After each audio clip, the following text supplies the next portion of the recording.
Hello, welcome to DS science classes. I am Dikshika Parmar. So I hope आप सारे lectures को continue लगा रहे हैं। ऐसी उम्मीद करती हूँ हम आगे के टॉपिक को आज स्टार्ट करेंगे। सो हम देख रहे हैं अपना फिजियोलॉजी से chapter locomotion and movement. Locomotion क्या होता है, मूवमेंट क्या, ये चीज क्लियर हो चुकी है। Types of movement, types of location and movement में मेन डिफरेंस क्या होता है, दोनों को हमने डिफरेंशिएट भी कर दिया है। सो अब हम पिछले लेक्चर में देख रहे थे क्या, property of muscle cell. Muscle cell की प्रॉपर्टी क्या होती है, इससे पहले हमने देखा है जो मसल सेल होती है उनके टाइप कितने होते हैं। तो मसल सेल के टाइप के बाद हमने उसके स्ट्रक्चर देखे, skeletal muscle, smooth muscle and cardiac muscle, जो कि मसल के टाइप्स में थ्री टाइप्स की मसल होती हैं। इन्हीं तीनों के जब हमने स्ट्रक्चर देखे तो स्केलेटल मसल की अगर हम बात करें तो ये कैसी दिखती थी हमें, सिलेंड्रिकल शेप की। और यही अगर हम बात करें स्मूथ मसल की तो स्मूथ मसल दिखती है स्प्रिंडल शेप में या लीफ शेप में। एंड यही अगर हम बात करें कार्डियक मसल की तो सिलेंड्रिकल तो होती है, सिलेंड्रिकल के साथ साथ ये ब्रांच्ड भी होती है। क्लियर। तो ये तो स्ट्रक्चर ऑफ मसल सेल की बात हो गई। मसल सेल में कौन कौन से, skeletal muscle, smooth muscle and cardiac muscle. Skeletal muscle क्या होती है, ऐसी मसल जो हमारे स्केलेटल से अटैच होती है। स्मूथ मसल जिसे हम विसरल मसल भी कहते हैं, ये हमारे विसरल ऑर्गन से अटैच होगी। एंड कार्डियक मसल जो हमारे हार्ट के पास ही होगी, अकेली एक ऐसी मसल है जो हार्ट के पास पाई जाती है और कहीं नहीं मिलती है। क्लियर। तो ये तो टाइप्स ऑफ मसल की बात होगी। अब न्यूक्लियस की बात करें तो इसमें बहुत सारे न्यूक्लियस होते हैं। जो स्केलेटल मसल होती है इसमें बहुत सारे न्यूक्लियस होते हैं, इसलिए हम इसे क्या बोलते हैं, मल्टी न्यूक्लिएटेड। एंड अगर बात करें हम स्प्रिंडल शेप में विसरल मसल की तो इसमें सिर्फ एक ही न्यूक्लियस होता है, इसलिए बोलते हैं इसे मोनोन्यूक्लियोइड, और ये इसमें भी एक ही न्यूक्लियस होता है। ठीक है। सो अगर जिनने ये लेक्चर कंटिन्यू लगाया है तो उन्हें इजीली समझ में आ रही होगी। देन उसके बाद हमने देखा था फंक्शन ऑफ सेल्स या मसल सेल। मसल्स जो होती हैं उनका बेसिकली फंक्शन क्या है। देन उसके बाद हमने क्या देखा था, property of muscle cell. Function की बात करें तो ये किस किस चीज में हेल्प करता है आप जानते हैं। हम चल रहे हैं, फिर रहे हैं, एक जगह से दूसरी जगह पर अपनी पोजीशन चेंज कर पा रहे हैं। इसमें बेसिकली सबसे ज्यादा इंपॉर्टेंट रोल किसका है, हमारी मसल्स का। तो मसल का पहला काम क्या है, लोकेशन एंड मूवमेंट का। एंड अदर इसके बहुत सारे काम हैं, आपको सर्वाइव करने में ये भी ये हेल्प करते हैं। जैसे आपको ठंड लग रही है तो खुद को कांटेक्ट कराने में, बॉडी में एनर्जी बना के उससे हीट रिलीज करते हैं, ये सारे काम मसल्स के होते हैं। क्लियर। सो अब हमने जो पिछले लेक्चर में देखा है इसको हम रिवाइज करते हुए चलते हैं। प्रॉपर्टी ऑफ मसल सेल में हमने देखा था कि इसकी बेसिकली 4 प्रॉपर्टीज होती हैं, जिसके बेस पर हम आगे बच्चों की स्टडी करेंगे। तो हम हेडिंग डालेंगे प्रॉपर्टीज ऑफ मसल सेल।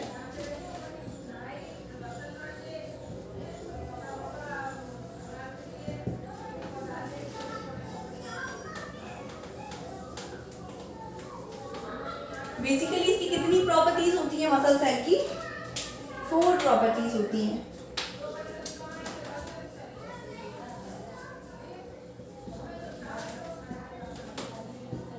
पहली क्या होती है हमारी, एक्साइटेबिलिटी।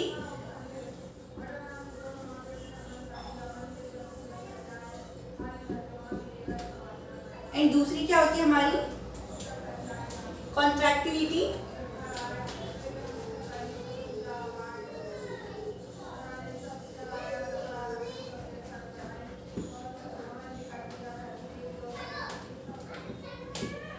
एंड तीसरी हमारी होती है एक्सटेंसिबिलिटी।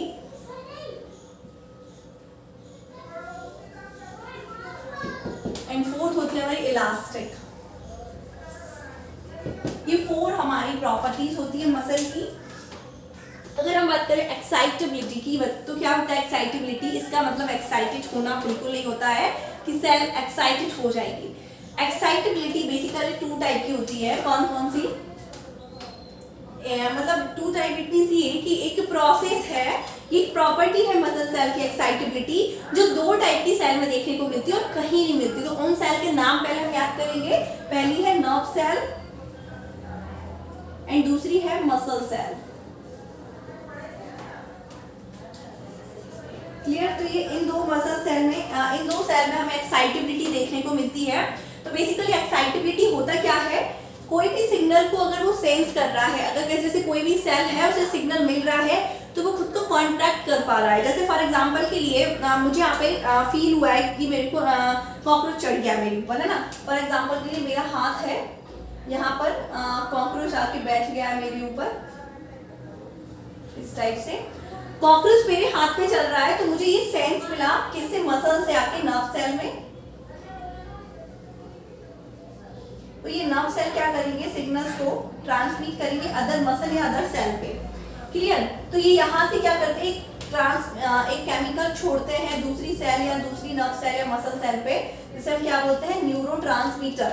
न्यूरोट्रांसमीटर बेसिकली क्या करता है, जब भी किसी भी सेल के ऊपर न्यूरोट्रांसमीटर डाला जाता है तो वो खुद को डीपोलराइज कर लेता है। डीपोलराइजेशन का मतलब होता है अपने अंदर क्या करेगा, सोडियम आयन को एंटर करेगा। जब भी सोडियम आयन एंटर करते हैं तो इसी प्रोसेस को हम बोलते हैं डीपोलराइजेशन। क्या बोलते हैं, डीपोलराइजेशन। डीपोलराइजेशन से क्या होता है, ये जो सेल है कॉन्ट्रैक्ट हो जाती है। क्लियर। तो एक्साइटेबिलिटी क्या है, it is a process of depolarisation. So मतलब किसी भी सेल में एक्साइटेबिलिटी मतलब होता है डीपोलराइजेशन का प्रोसेस होना। बेसिकली दो सेल्स में ही देखने को मिलता है, टू टाइप की सेल, एक नर्व सेल और मसल सेल में, इनमें ही डीपोलराइजेशन की प्रोसेस देखने को मिलती है। अगर हम इसकी डेफिनेशन लिखना चाहें तो हम क्या लिखेंगे, ये क्या होता है, depolarization sorry excitability, any cell which can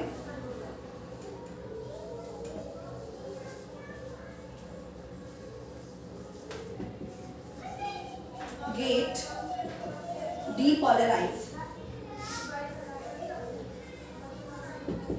called as excitability। क्या, कोई भी सेल, कोई भी ऐसी सेल जो खुद को डीपोलराइज कर सकती है। डीपोलराइज का मतलब अभी आपको क्या समझ में आया।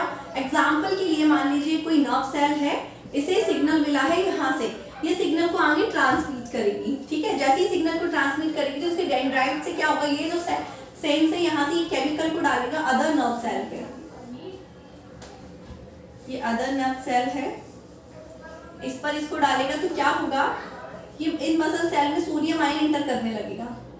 या फिर यही अगर इस पे ना डाल के किसी मसल सेल पे डाल रहा है, दोनों पे डाल सकते हैं, मसल सेल पे डाल रहा है तो यहाँ पे क्या एंटर करने लगेगा, सोडियम आयन एंटर करने लगेगा। तो इसी प्रोसेस को हम बोलते हैं, जब भी सोडियम आयन एंटर करता है किसी सेल के अंदर तो इसी प्रोसेस को हम क्या बोलते हैं, डीपोलराइजेशन। और डीपोलराइजेशन के बाद ही क्या हो जाती है, मसल कांटेक्ट हो जाती है। क्लियर। तो ये है हमारी प्रोसेस एक्साइटेबिलिटी, जो प्रॉपर्टी है एक मसल सेल की। दूसरी है कॉन्ट्रैक्टिलिटी। कॉन्ट्रैक्टिलिटी क्या होता है, अब डीपोलराइज समझ चुके हैं कि कोई भी सेल के अंदर अगर सोडियम आयन एंटर कर रहा है तो उसे डीपोलराइज कहते हैं। और डीपोलराइज की प्रोसेस जिस भी सेल में होती है उसे हम बोलते हैं एक्साइटेबिलिटी, वो शो कर रही है वो सेल। ठीक है।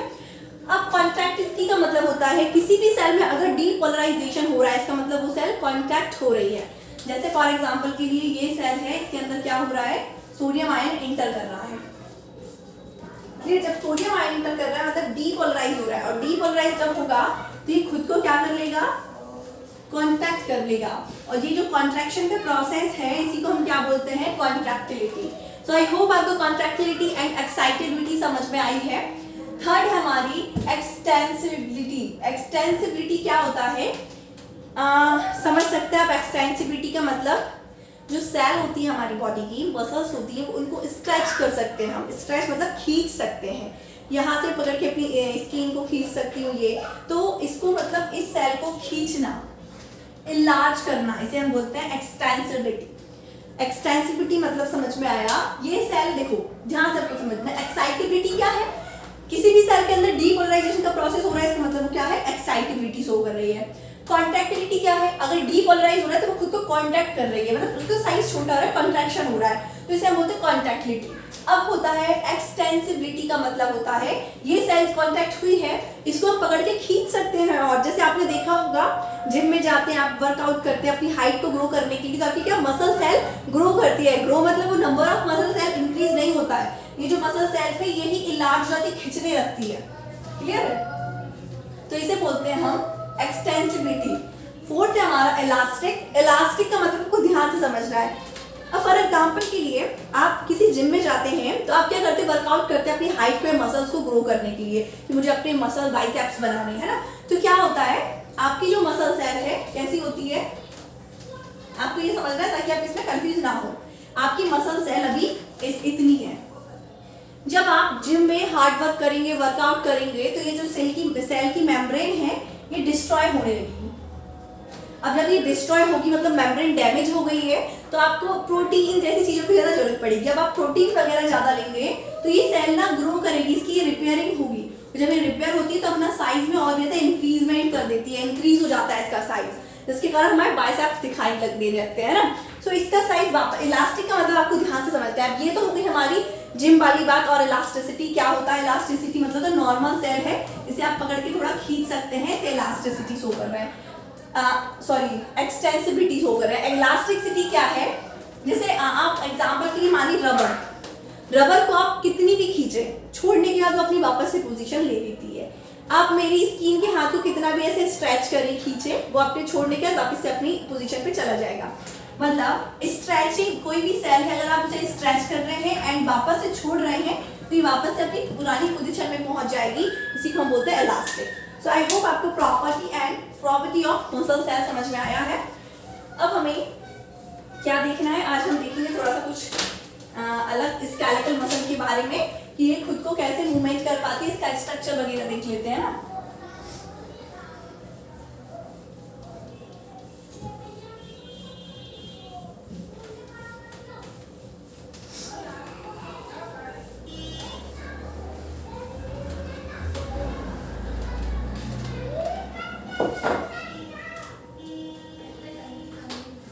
हम देखेंगे स्केलेटल मसल जो होती है हमारी बोन से कैसे अटैच होती है। टाइप्स ऑफ मसल पे हमने क्या क्या देखा है? Skeletal muscle, visceral muscle and cardiac muscle. Skeletal muscle जो स्केलेटल से अटैच होती है, विसरल जो विसरल ऑर्गन से अटैच होती है, कार्डियक जो हार्ट के पास होती है। क्लियर? अब स्केलेटल मसल की बात करेंगे फर्स्ट ऑफ ऑल हम, क्योंकि इसके स्ट्रक्चर को देखेंगे। हमने बेसिकली स्केलेटल मसल का सेल का स्ट्रक्चर देखा है। पहली बात तो आप ये हेडिंग डाल लीजिए कि हम देखने क्या वाले हैं। तो स्केलेटल मसल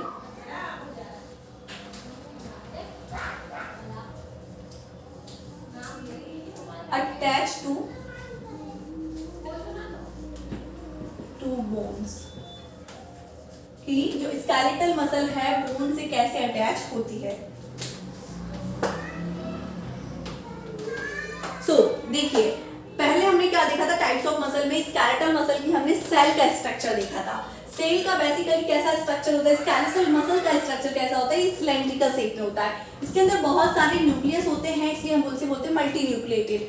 एंड ये सिंसेशियम का प्रोसेस से बनता है, फॉर्म होता है, इसलिए हम बोलते हैं सिंसेशियम भी इसे हम बोलते हैं। क्लियर? तो ये तो हमने इसकी शेप की बात कर ली। लेकिन अब हम बात करेंगे जो स्केलेटल मसल है वो स्केलेटल से कैसे अटैच होता है। ये तो हमने इसकी बेसिकली इसकी सेल की बात करी थी कि अगर यहाँ पे हमारी बहुत सारी स्केलेटल है तो यहाँ पर जो मसल होंगी इसका शेप कैसा होगा? सिलेंड्रिकल शेप में। क्लियर?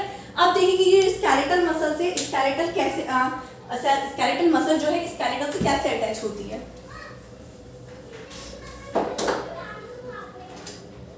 तो मान लीजिए कि मेरा हाथ या किसी और का हाथ है, आप अपना भी एज्यूम कर सकते हैं।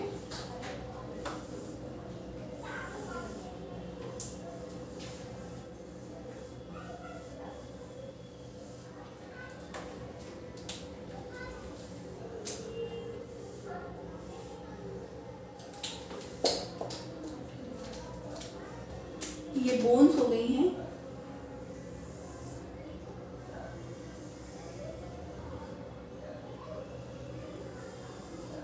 बेसिकली यहाँ पे दो बोन होती है लेकिन अपन एक ही बना लेते हैं अभी। यहाँ से फिर दूसरी बोन स्टार्ट होती है।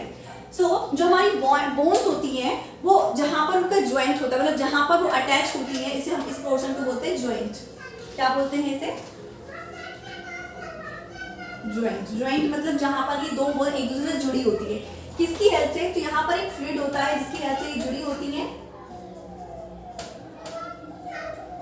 जब भी कोई भी बोन हो उसके ज्वाइंट पर वो एक फ्लूइड की हेल्प से जुड़ी होती है। फ्लूइड होता है उसके बीच में, इसके बीच में फ्लूइड होगा। फ्लूइड के बगल से कुछ फाइबर्स जाते हैं। जो फ्लूइड है इसके बगल से दूसरी तरफ से ड्रॉ करना पड़ेगा। यहाँ से कुछ फाइबर्स ऐसे जाते हैं जिसके कारण एक बोन दूसरी बोन से जुड़ी हुई होती है, पकड़ के रखते हैं फाइबर्स। लिक्विड की हेल्प से ज्वाइंट पर जो बोन्स है, दो बोन्स एक दूसरे से जुड़ी होंगी लिक्विड की हेल्प से, एंड इसके साथ में कुछ फाइबर्स गए होंगे जिसको पकड़ के रखेंगे। इन फाइबर को हम क्या बोलते हैं? आपको नाम याद रखना है क्योंकि यहाँ से क्वेश्चन भी उठ के आ जाते हैं। बोलते हैं हम लिगामेंट। क्लियर? सो आपको समझ में इतनी बात समझ में आई कि हमारी बोन्स है, बोन्स के बीच में लिक्विड होता है जो दो बोन्स को जोड़ने का काम करता है, एंड बोन्स को पकड़ने का काम कौन करता है, ये फाइबर्स, ये बोलते हैं लिगामेंट। क्लियर है, इतना समझ में आया। अब ये जो बाइसेप है इसका मैं ये जो हैंड है ऊपर साइड का, इसको मैं थोड़ा सा इलाज करना चाहूंगी, आपको कुछ ये समझाना है। इसलिए मान लीजिए कोई अच्छे खासे व्यक्ति का हाथ है, ये खाते पीते इंसान के, है ना। सो ये हो गई इसकी बाइसेप्स। क्या है ये, या मसल।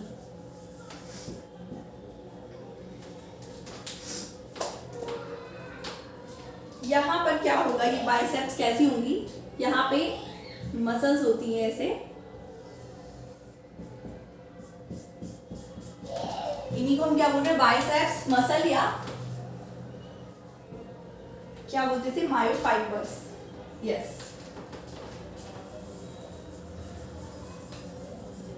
मायोफाइबर। क्लियर।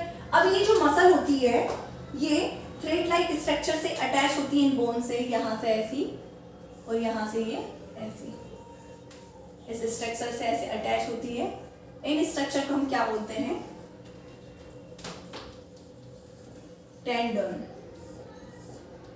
आपको याद रखना है टेंडन। देखिए, बोन्स को अटैच करने वाले फाइबर्स को बोलते हैं लिगामेंट, एंड बोन से मसल सेल को अटैच करने वाले फाइबर या थ्रेड्स को बोलते हैं हम टेंडन। इसको हम लिख सकते हैं BTM। BTM मतलब BTM, MTB। MTB मतलब होता है, BTM भी बोल सकते हैं आप, मसल, टेंडन और बोन।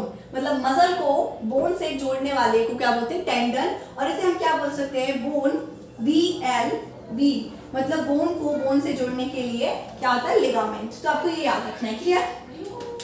ये तो बात हो गई हमारे स्ट्रक्चर की। क्या बात की, यहाँ पे जो आप जो दिखाते हैं ना ऐसे करके, ये हमारी क्या बाइसेप क्या होते हैं, कुछ नहीं, ये स्केलेटल मसल से अटैच जो मसल है उसी की बात है। अभी खुद को कैसे मूवमेंट देते हैं या चेंज करते हैं, तो ये देखेंगे हम। ठीक है, तो इससे पहले आपने अभी क्या देखा है, ये किसी बंदे का हाथ है, यहाँ पे बोन्स है, बोन्स को जिस जॉइंट से बोन्स जुड़ी होती हैं वहाँ पर एक लिक्विड होता है और यहाँ पर कुछ फाइबर होते हैं। इन फाइबर को हम बोलते हैं लिगामेंट। मतलब एक बोन से दूसरे बोन को जोड़ने वाले फाइबर्स को क्या बोलते हैं, लिगामेंट। एंड ये जो मसल सेल है, मसल्स है, बाइसेप्स है, इसको बोन से जोड़ने के लिए थ्रेड होता है, इसे हम बोलते हैं टेंडन। क्लियर है, टेंडन। ये भी क्या है, टेंडन। दूसरी बात आपको याद रखना है कि जो टेंडन है ये नॉट कॉन्ट्रैक्टेबल है, मतलब कॉन्ट्रैक्ट नहीं होता है। जैसे आप एग्जांपल के लिए मैं अपने हाथ को खींचूंगी, ये कॉन्ट्रैक्ट मसल ऐसे करूंगी तो ये जो होता है मसल, यहाँ से ये बाइसेप दिखने लगते हैं। जब दिखाते हैं ना, बॉडी दिखाने लगे, चलो ये मेरी बॉडी देखो, तो अभी जो बाइसेप दिखते हैं क्या होते हैं, ये जो मसल्स है ये खुद को कॉन्टैक्ट कर लेती है, लेकिन जो थ्रेड है खुद को कॉन्टैक्ट नहीं कर पाते। तो आपको दूसरी बात ये याद रखना है, ये जो फाइबर्स है कैसे है, not flexible. Clear, not flexible. अब आपको दूसरी बात क्या याद रखनी है, यहाँ पे देखिएगा,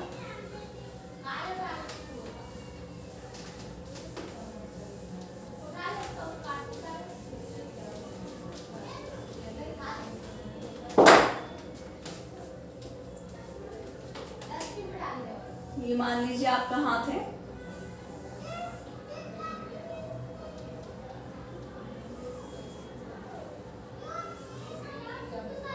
ये इसकी बोन है,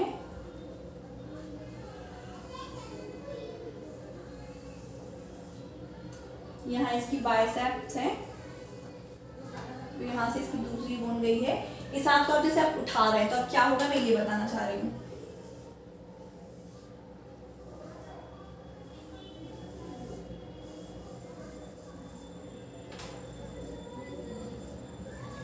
लिगामेंट, यहाँ से ये जो टेंडन जुड़ा है ये क्या करेगा,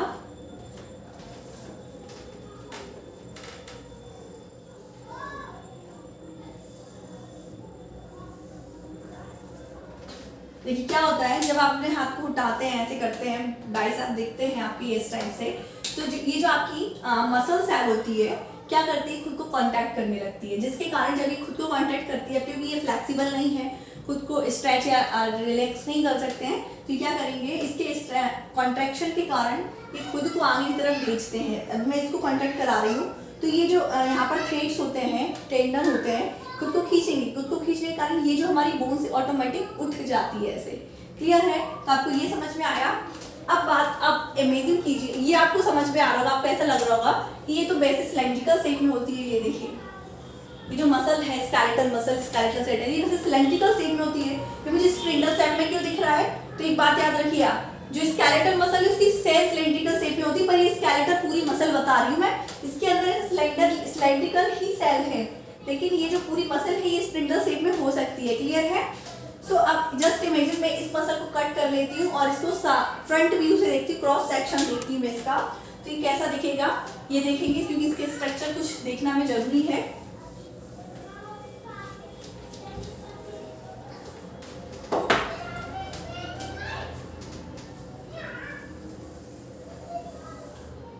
ये मान लीजिए मैंने मसल सेल को काटा है, उसमें बहुत सारी सेल हैं, ये ऐसे दिख रहा है सामने से ट्यूब की तरह, पाइप की तरह। क्लियर है?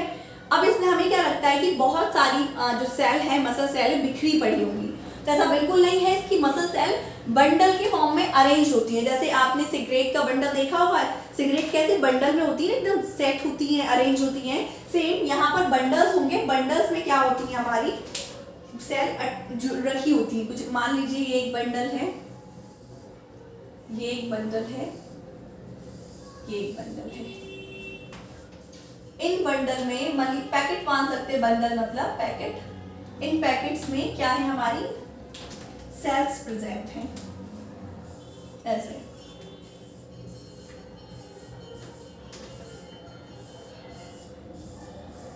क्लियर? तो ये जो बंडल है इन्हें हम क्या बोलते हैं ये आप समझिए। ये जो बंडल है जिसमें हमारी सेल्स रखी हुई है इन्हें हम बोलते हैं फेसिकल। क्लियर? फेसिकल बोलते हैं। और ये बंडल जो है फेसिकल है, इन्हें ज्वाइंट करने के लिए क्या होते हैं, यहाँ पर एक टिश्यू होता है, मस्कुलर मसल्स होते हैं, इन्हें हम क्या बोलते हैं फेशिया। याद रखना है आपको, ठीक है? कुछ बातें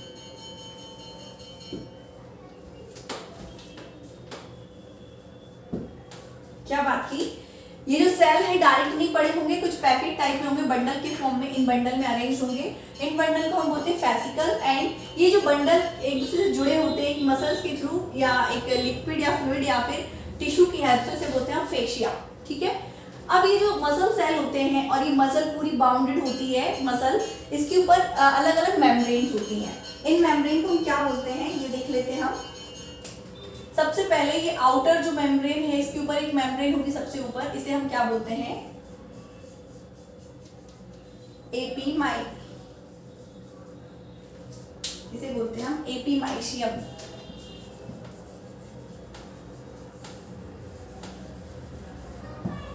क्या बात की, सबसे ऊपर एक मेम्ब्रेन होगी, उसे बोलते हैं एपीमाइशियम। देन ये जो बंडल है, बंडल के ऊपर एक मेम्ब्रेन होगी यहाँ पर, जिसे हम बोलते हैं पेरीमाइशियम।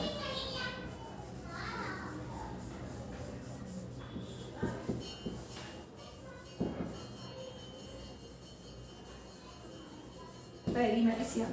और ये जो सेल है, इन सेल के ऊपर भी एक मेम्ब्रेन होगी ऐसे, इन्हें हम बोलते हैं एंडोमाइशियम।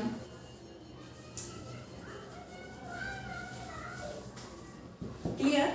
सो आई होप आपको ये समझ में आया क्या बात की। ये जो सेल है सिलेंड्रिकल शेप में तो होगी, लेकिन मसल के अगर हम क्रॉस सेक्शन काट के देखें कैसा दिखता है, तो ये जो सेल है बिखरी नहीं पड़ी होंगी, पैकेट के फॉर्म में होंगी, बंडल के फॉर्म में होंगी। इन बंडल को हम बोलते हैं फेसिकल। अब ये जो फेसिकल है मतलब ये जो बंडल है कैसे अरेंज है, एक बीच में फ्लूइड या मसल्स की हेल्प से बोलते हैं फेशिया। फेशिया की हेल्प से ये फेसिकल अटैच होते हैं, जुड़े होते हैं, अरेंज होते हैं ताकि इधर उधर ना बिखरे। इन फेसिकल के अंदर हमारी स्केलेटल सेल या मसल होंगी, सेल्स होंगी स्केलेटल सेल्स की मसल। कैसी, इसमें ना अलग अलग मेम्ब्रेन होगी। जो आउटर कवरिंग में मेम्ब्रेन होगी इसे बोलते हैं एपीमाइशियम। देन जो फेसिकल है, फेसिकल के ऊपर जो मेम्ब्रेन है इसे हम बोलते हैं पेरीमाइशियम। एंड जो सेल है अंदर स्केलेटल मसल की जो सेल है उसके अंदर जो मेम्ब्रेन है इसे हम बोलते हैं एंडोमाइशियम। सो आई होप आपको आज का लेक्चर बहुत अच्छे से समझ में आया है। इसमें हमने देखा है basic structure of skeletal muscle and skeletal muscle attach to bone, ये कैसे बोन से अटैच होता है, इसको हम कट करके देखें तो इसका स्ट्रक्चर कैसा दिखता है। सो आगे लेक्चर में हम देखेंगे इसकी जो सेल है, ये जो सेल दिख रही है सिर्फ सिंपल नहीं, इसके अंदर और भी कॉम्प्लेक्स इसका स्ट्रक्चर है, तो ये कैसा दिखता है अगली क्लास में देखेंगे। सो आई होप आपको आज का लेक्चर अच्छे समझ में आया है। So thank you so much watching my video. इसी प्रकार हमारे साथ बने रहिए। Thank you.